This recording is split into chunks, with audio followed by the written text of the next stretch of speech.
안녕하세요. 욕심 많은 신우와 그런 신우가 불쌍해 죽겠다는 남편 때문에 결혼한 지 10년 만에 이혼 절차를 밟게 된 40대 여성입니다. 팔은 원래 안으로 굽는 거라곤 하지만 그래도 가족의 안위를 제일 먼저 챙겨야 하는 게 가장의 역할 아닌가요? 그런데 남편은 저나 딸이 아닌 신우만지 가족인가 봐요. 한다는 말이 가족끼리 돕고 살아야 한다며 저더러 이기적이라는 소리나 하고 있더라고요. 남편하고는 지인의 소개로 만났는데 당시 저는 33살이었습니다. 일에 대한 욕심이 있어 연애니 뭐니 그런 건 나중으로 미루다 보니 어느새 30 중반을 향해 달려가고 있었죠. 하지만 그때까지도 결혼에 대한 조급함은 없었는데 남편을 소개받기 1년 전 가장 친한 친구가 시집을 갔거든요. 그리고 그때 처음으로 정말 다들 결혼하는구나 싶은 거예요. 그래서 그때부터 주변 사람들한테 살짝 부탁을 하기도 하고 그렇게 몇몇을 소개받게 되었습니다. 남편도 그렇게 만나게 된 거고요. 당시 제가 결혼에 대한 조급함을 느끼고 있긴 했지만 남편에 비하면 말할 것이 못 되었어요. 남편은 저보다 3살이 많았는데 아이들을 무척이나 좋아한다고 하대요. 그래서 원래도 일찍이 결혼해 하루라도 빨리 안정된 가정을 꾸리고 싶었다고요. 하지만 사람 인연이라는 게 마음먹은 대로 되는 것이 아니라서 결혼 이야기까지 나왔던 여자도 있었지만 결국엔 헤어졌다는 이야기를 했어요. 그리고 솔직히 저는 이런 이야기까지 나한테 안 해도 되는데 싶으면서도 한편으론 남편의 솔직한 성격이 나쁘지 않다 싶대요. 사실 제 얼굴에 침 뱉기 같지만 친정오빠가 거짓말을 아주 밥 먹듯이 하는 인간이에요. 그래서 오빠가 자라는 동안에는 친정부모님이 마음고생을 어지간히 하셨는데 그런 오빠도 결혼을 했고 그러면서 이후로는 언니까지 고생을 하는 중이었죠. 그리고 저는 그 모든 과정을 옆에서 똑똑히 지켜보며 자랐기에 거짓말이라면 아주 학을 띱니다. 아무튼 이후로 저는 남편과 1년 가까이 연애를 했고 양가의 축복 속에서 부부의 영까지 맺게 되었죠. 남편이 간절히 아이를 바라기는 했지만 저는 나름대로 신혼생활에 대한 로망이 있었어요. 그래서 남편을 설득해 당장 애를 갖지는 않았습니다. 눈에 넣어도 아프지 않을 딸을 갖게 된 건 결혼하고 2년째 되던 해였어요. 그리고 돌이켜 생각해보면 그 해에 이런 일도 있었네요. 원래 결혼 당시 양가에서 똑같은 금액을 지원받기로 했었는데 청첩장까지 돌리고 나서야 어머님이 갑자기 신우한테 돈을 해줘야 한다면서 해주시기로 한 1억을 못 해주신다 하셨거든요. 그래서 그 돈을 친정부모님이 부랴부랴 마련해서 메꿔주셨는데 그 일로 남편이 한동안 저나 저희 부모님 앞에서 얼굴을 못 들었어요. 친정부모님도 그 일로 대놓고 뭐라 말씀은 안 하셨지만 마음이 꽤나 상하신 눈치였고요. 그래서 이후로 그 1억을 메꾸기 위해 정말 부단히 노력을 했습니다. 신혼생활이라곤 했지만 정말 그럴듯한 외식 한번 안 해가면서 허리띠를 졸라매고 살았죠. 물론 친정부모님이 2억을 해줄 생각은 없었으니 1억은 도로 갚아라 그러신 건 아니었어요. 그저 저나 남편 마음이 그렇게까지 받을 순 없다는데 동의했었달까요? 그래서 친정부모님의 의사와는 관계없이 남편과 제가 알뜰살뜰 돈을 모아서 제가 딸애를 임신했던 해에 친정부모님께 갚아드렸죠. 그런데 이 일이 시댁 귀에 들어가면서 이상한 말이 나왔습니다. 어떻게 친정에다 1억이나 갖다 바칠 수 있냐는 거였죠. 황당했어요. 주시기로 하신 돈을 안 주셔서 남편과 제가 공경에 처할 뻔했던 걸 뻔히 아시면서 어떻게 그건 쏙 빼놓고 결과만 놓고 말씀을 하시나 싶어서요.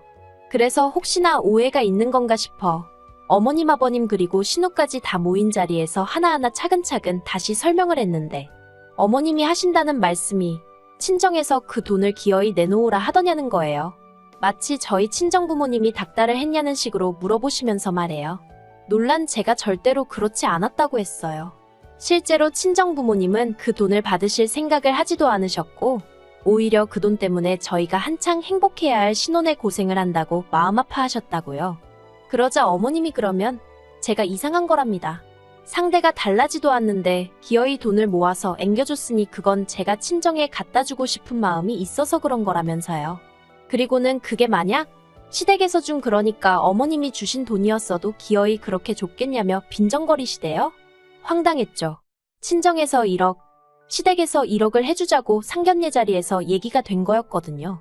남편이나 저나 1억을 달라고 한 적도 없었고 오히려 어머님이 요새 남자 쪽에서만 집을 해오는 일이 어딨냐 하시며 그러지 말고 양가에서 1억씩 해주자 먼저 얘기를 꺼내셨는데요. 그런데 이제 와서는 저를 친정에 퍼주지 못해 안 달란 액수로 몰고 가시더라니까요. 그래서 제가 그럼 어머님이 그때 안 주신 1억 저희 친정부모님한테 주실 수 있냐고 물었어요. 엄밀히 따지면 어머님이 먼저 말을 바꾸셔서 상황이 이렇게 된 거니까 결자해지라고 어머님이 먼저 그 돈 저희 부모님께 주시라고요. 그랬더니 어머님이 이제는 저더러 누굴 지금 빚쟁이 취급을 하냐면서 소리소리를 지르시는데 한마디로 말이 통하질 않았습니다. 당신 돈은 곧 죽어도 한 푼 내놓으실 생각이 없으시면서 저희 친정에서 2억 줬다 1억 받아갔다 생각하니 그게 그렇게 배가 아프신 모양이었죠. 그리고 이 과정에서 실망스러웠던 건 바로 남편이었습니다. 어머님이 저를 상대로 말도 안 되는 억지를 쓰시는 동안 남편은 먼 산만 바라보고 있었으니까요. 그리고 그 일을 계기로 저는 어머님과 완전히 사이가 틀어졌어요.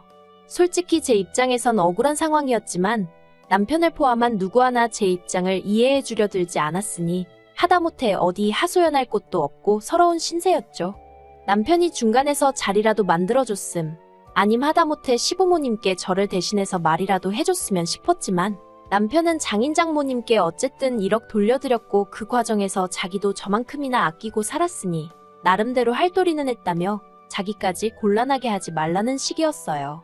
그리고 한 번은 정말 너무 화가 나서 처음부터 어머님이 약속만 지켜주셨으면 이럴 일은 없었을 거 아니냐니까 저더러 그렇게 맨날 지나간 일 끄집어내고 따지고 들면 한도 끝도 없는데 그러고 싶냐며 오히려 저한테 무안을 주기까지 했죠.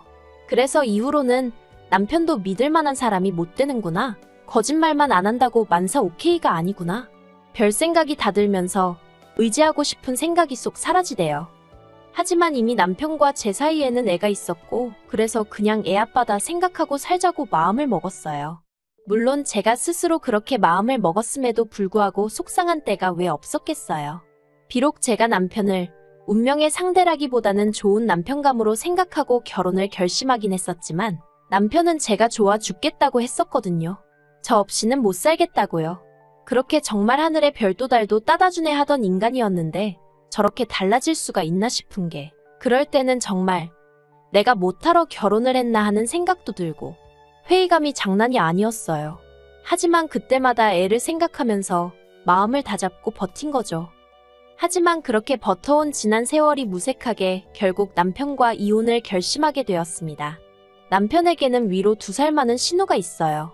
신우는 저희보다 일찍 결혼하여 애도 2이나 있고요. 아무튼 그런 신우가 몇 년 전 한창 부동산 시정이 호황일 때 학군 좋은 지역에 오피스텔을 2개나 분양받아 놨었거든요. 그리고 그 소식을 들었을 땐 솔직히 대단하다 싶고 부럽기도 하고 그랬어요. 저희는 살고 있는 아파트 하나가 전부였으니까요. 아무튼 그런데 문제는 얼마 전이었어요. 신우 생일이고 해서 밥이나 먹자 하여 신우네 부부랑 저희 부부만 따로 만났는데 신우 표정이 영 안 좋더라고요. 그래서 무슨 일이라도 있냐 하니까 신우가 기다렸다는 듯이 말을 꺼내길 몇 년 전 분양을 받아놨던 오피스텔 잔금을 치르는 날이 2달인가 3달인가 남았답니다. 그런데 도무지 답이 안 나온다면서 어쩌면 좋겠냐는 거예요. 그리고 그때 심해부가 저희 남편더러 잠깐 나가서 담배나 피자며 자리를 비웠고 그렇게 신우와 제가 단둘이 남게 되었는데 신우가 하는 말이 저더러 돈 좀 빌려주면 안 되겠냐입니다. 그래서 제가 그게 무슨 소리냐고 갑자기 무슨 돈이냐고 그랬죠. 그리고는 제가 돈이 어딨냐는 소리도 했어요.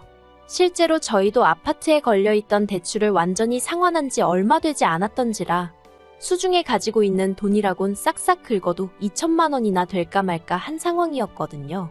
그래서 물론 그런 자세한 이야기는 안 했지만 빌려줄 만한 돈은 없다고 했어요.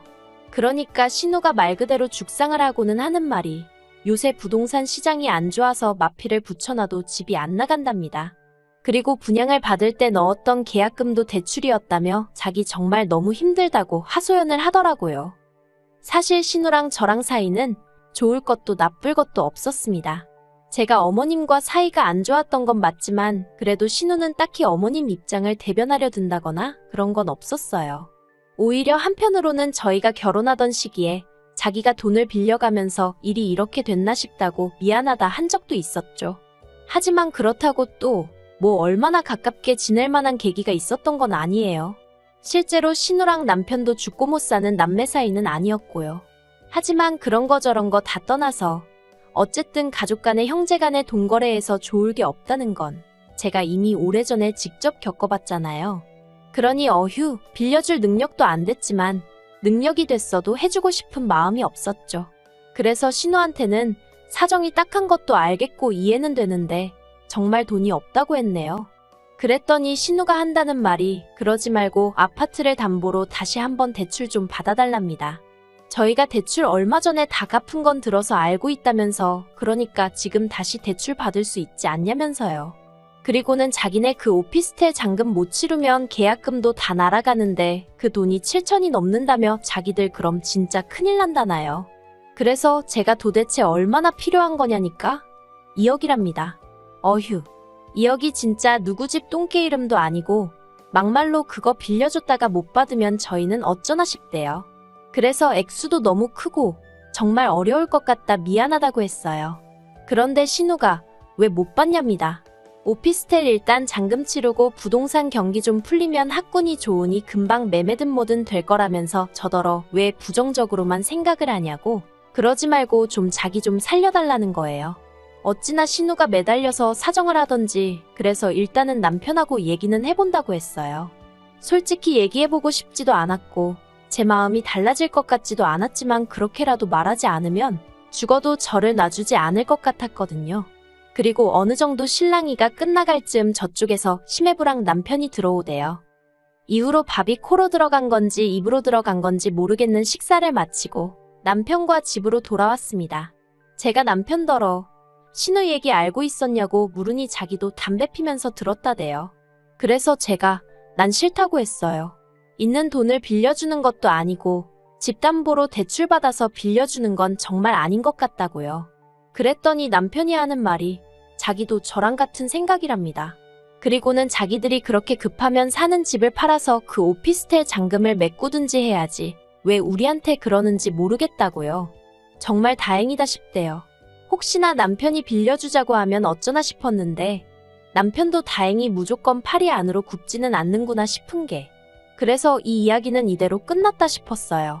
신우한테 연락 오면 남편이랑 상의해봤는데 안 된다고 하더라 얘기하면 되겠구나 하고 안심했죠. 그런데 며칠 전 남편이 뜬금없는 이야기를 꺼냈습니다. 자기가 곰곰이 생각을 해봤는데 그냥 담보대출 받아서 신우한테 돈을 빌려주는 게 좋을 것 같다는 거예요. 그래서 제가 갑자기 뜬금없이 그게 무슨 소리냐고 했더니 자기가 회사 사정 때문에 곧 회사를 나와야 할 것 같은데 회사를 나오면 대출받기가 쉽지 않아질 것 같다면서 이렇게 된 거 그냥 받아서 빌려주고 싶다나요? 어이가 없었죠. 그래서 더는 대화로 풀어갈 일이 아니구나 싶어 단칼에 거절했습니다. 이미 다 끝난 이야기 아니냐고 그러니까 2번 얘기하지 말라고. 그렇게는 못 빌려준다고요. 그랬더니 남편이 갑자기 악을 쓰면서 너는 네 오빠랑 사이가 안 좋으니까 내 기분을 모른다면서 어떻게 핏줄이 힘들다는데 모른 척을 하겠냐고 급발진을 하는 거예요.